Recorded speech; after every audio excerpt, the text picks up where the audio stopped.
अस्सलाम वालेकुम वरहमतुल्लाहि वबरकातुहू। उम्मीद करती हूँ कि आप सब ईमान और सेहत की बेहतरीन हालत में होंगी। आज मैं आपसे चंद बातें शेयर करूंगी जो कि खुश रहने के लिए बहुत ज़रूरी हैं और खुश रहना हमारी इंटरनल एंड एक्सटर्नल सेहत के लिए बहुत ज़रूरी है। हमें खुश रहने के लिए अपनी फिज़िकल और स्पिरिचुअल लाइफ को पीसफुल बनाना होता है और पीसफुल बनाने के लिए हमें खुद से कोशिश करना पड़ती है, ना कि कोई और कोशिश करे, और ना ही हमें ब्लेम करना होता है कि फला बंदा हमारी खुशियों का कातिल है, या फिर हम अक्सर ये कहते हैं कि हमारे नसीब ही बुरे हैं और हम जो हैं वो यही लिखवा कर लाए हैं। बेशक लिखा हुआ नहीं टलता, लेकिन अल्लाह ताला ने किसी का भी नसीब बुरा नहीं लिखा होता।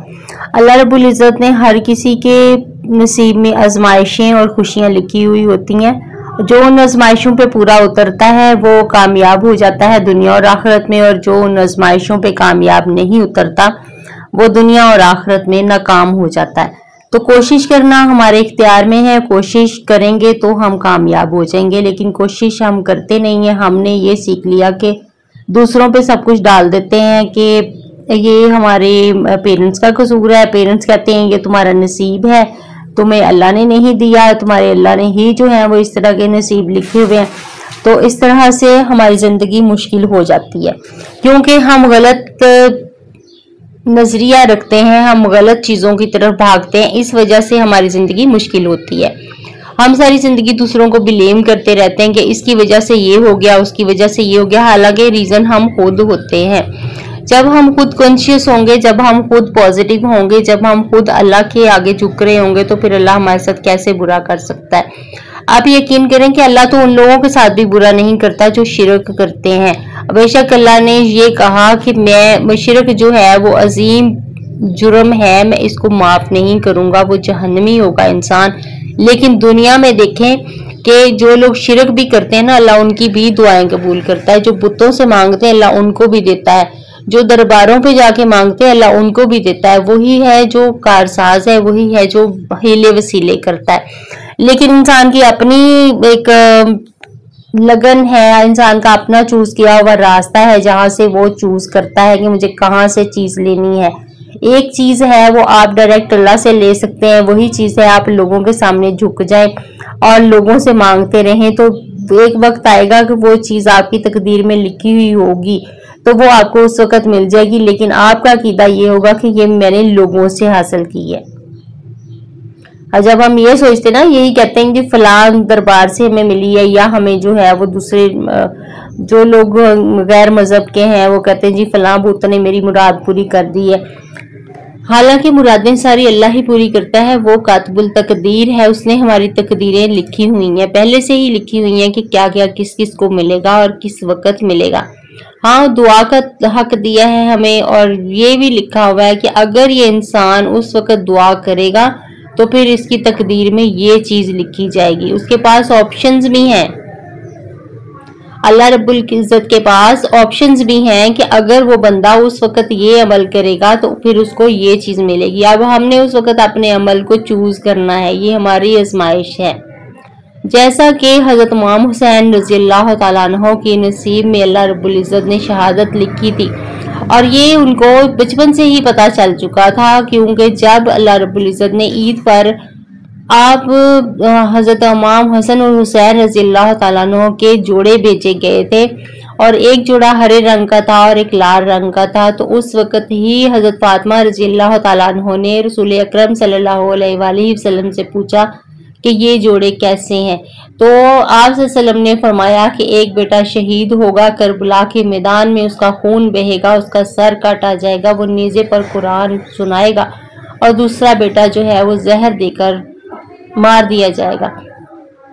सब कुछ पता था, पहले से ही पता था उनको कि अब ये ऐसे ऐसे होगा, फलां वक़्त में ये वाक़या रूनुमा होगा। अब उस वक़्त अगर वो ये चूज करते कि हम ये जंग नहीं लड़ेंगे, या हम जो है वो अपने दिमाग को पहले से इंसान ट्रेन करना शुरू करता है ना, कि हम करते हैं जैसे कि अब जी ये बारिश होने वाली है तो जल्दी जल्दी जो है वो कर लेते हैं कि जी ये भी बचाव कर लो, वो भी बचाव कर लो, जितना बचाव हो सकता है वो अपना कर लो।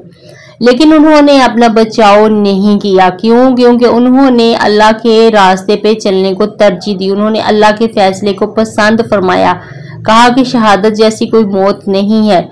इसलिए उनको हर हर चीज़ का पता भी था कि ये ऐसे वाक़यात होंगे और मैं इस वक्त जो है वो शहीद कर दिया जाऊंगा और मेरी सारी फैमिली शहीद कर दी जाएगी। लेकिन उन्होंने साबित कदम रहे। जैसे हज़रत इब्राहीम अलैहिस्सलाम को कहा गया था कि अपने बेटे को ज़िबा करो, तो उन्होंने ज़िबा करने की कोशिश पूरी की। कहा कि हम अल्लाह की रज़ा में राज़ी हैं। ये नहीं कहा कि या अल्लाह तू कैसी कुर्बानी मांग रहा है, मेरा इतना अजीज बेटा मैंने इतनी मुश्किल से लिया, कि आखिर बुढ़ापे में लिया था बेटा और दुआएं कर कर के लिया था, बड़ी मुश्किल से औलाद हुई थी। तो कहते हैं कि या अल्लाह मैंने तो बड़ी मुश्किल से तेरे से मनते मान मान के बेटा लिया है, इतनी मुश्किल से, तो अब मेरे से ये क्यों मांग रहा है। लेकिन ये नहीं कहा, ये कहा कि अल्लाह मैं तेरी रजा में राजी हूँ। अब चूंकि इस वक्त तो डायरेक्ट वहियां नाज़िल नहीं होती, डायरेक्ट जो है अल्लाह रब्बुल इज़्ज़त अपने बंदों से कलाम नहीं करता, लेकिन ये कि हमारे पास कुरान है, अगर हम कुरान को पढ़ें उसमें हर चीज़ लिखी हुई है कि वो हमसे कैसे मुखातब होता है, वो मोमिनों से कैसे बात करता है।